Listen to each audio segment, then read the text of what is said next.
বাণিজ্য ঘাটতি কমাতে চীনা বিনিয়োগ বাড়ানোর আহ্বান জানিয়েছেন বাণিজ্যমন্ত্রী খন্দকার আব্দুল মুক্তাদির। বাংলাদেশ চায়না গ্রিন টেক্সটাইল এক্সপোর উদ্বোধন অনুষ্ঠানে বাণিজ্যমন্ত্রী বলেন, উভয় দেশের স্বার্থ রক্ষা করে বিনিয়োগ বাড়ালে দুই দেশেই লাভবান হবে। সরকার এর মধ্যে বিভিন্ন উদ্যোগ নিয়েছে বিনিয়োগ পরিবেশ উন্নত করতে। চীনা বিনিয়োগ বাড়লে বাংলাদেশের কর্মসংস্থানের সুযোগ তৈরি হবে বলেও জানান বাণিজ্যমন্ত্রী। এ সময় বাংলাদেশে নিযুক্ত চীনা রাষ্ট্রদূত ইয়াও ওয়েন বাণিজ্য সহযোগিতা অব্যাহত রাখার কথা জানান। Can be covered by the influx of Chinese investment.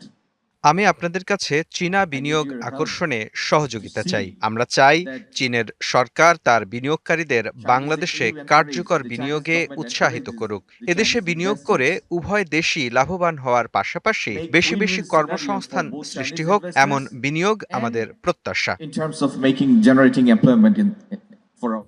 Eid আসবে, সাথে ক্যাশব্যাকও আসবে। নিজের বা প্রিয়জনের জন্য কেনাকাটায় এবারও নগদ পেমেন্টে পাচ্ছেন দারুণ ক্যাশব্যাক। তাই যাই কিনুন, পেমেন্ট করুন নগদে।